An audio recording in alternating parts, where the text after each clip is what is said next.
Японский ученый Масаро Эмото открыл секрет воды Замзам. На сегодняшний день ученые обнародовали новые секреты воды Замзам, а также то, как аяты Корана влияют на обычную воду. И сегодня уже научно доказано, что на воду влияет то, что читается над ней.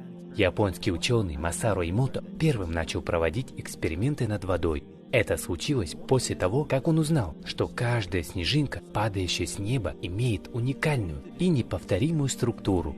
Он захотел опровергнуть эту теорию. Геометрическая форма снежинки определяется ее химическим составом.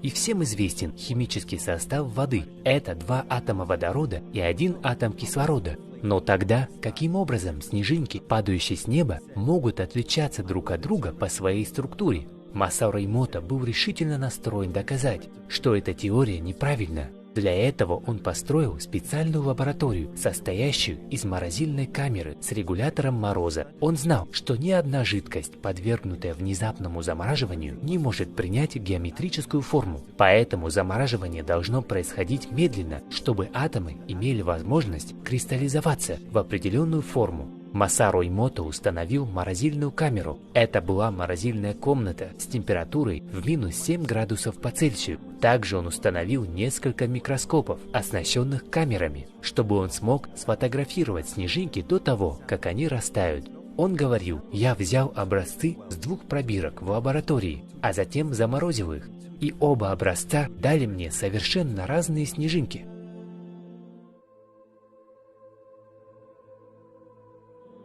Впоследствии один мусульманин познакомил доктора Эмото с водой Замзам. Доктор Эмото взял образец воды Замзам и сказал: «Я не смог кристаллизовать ее даже после того, как разбавил Замзам обычной дистиллированной водой».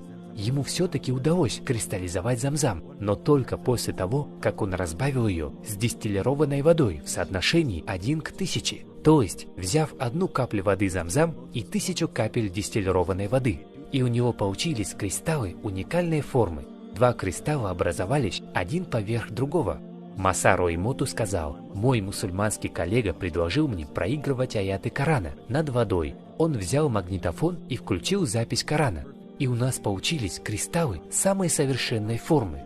Это реальные снимки кристаллов воды, которые образовались после того, как над ней были прочитаны аяты Корана». Также доктору Эмото сказали, что мусульмане произносят слова с именем Аллаха перед тем, как выпить воду. Это практикуется мусульманами еще со времен пророка Мухаммада, мир ему и благословение. Было обнаружено, что слова с именем Аллаха улучшают качество и структуру даже обычной проточной воды. Доктор Эмото завершил свои эксперименты, которые длились 15 лет. После этого он написал книгу под названием «Послание воды». В ней он говорит: «Я доказал, что вода способна думать, понимать, чувствовать и проявлять себя». Следующие слова также принадлежат доктору Эмото. «Нигде в мире больше нет воды, обладающей такими же качествами и чистотой, какой обладает вода Замзам». Он провел множество исследований воды Замзам и пришел к выводу, что если 1 каплю воды Замзам смешать с 1000 каплями обычной воды, то качество обычной воды улучшится, став подобно воде Замзам. Он доказал, что минералы, содержащиеся в 1 капле Замзама, на порядок превосходят минералы, содержащиеся в любой другой воде, которую он тестировал. Доктор Эмото также обнаружил, что качество воды Замзам не подвергается изменению. Даже после того, как он подверг ее переработке, качество воды не изменилось. Она осталась все такой же чистой. Мы вкратце объясним, что представляет собой вода Замзам для тех, кто не знает о ней. Источник Замзам был ниспослан Хаджар, второй супруге пророка Ибрахима, мир ему. Следуя повелению Господа, Ибрахим, мир ему, оставил свою супругу и сына в пустыне и ушел. Некоторое время спустя она отчаянно начала искать воду для своего маленького сына. Однако ее попытки оказались тщетными. В поисках воды Хаджар 7 раз пробежала между холмами Сафа и Марва, и каждую секунду ее жажда становилась все сильнее и сильнее. И тогда Всевышний Аллах отправил на землю ангела Джибриля, мир ему. Он ударил своим крылом о землю, и из нее начал бить источник Замзам.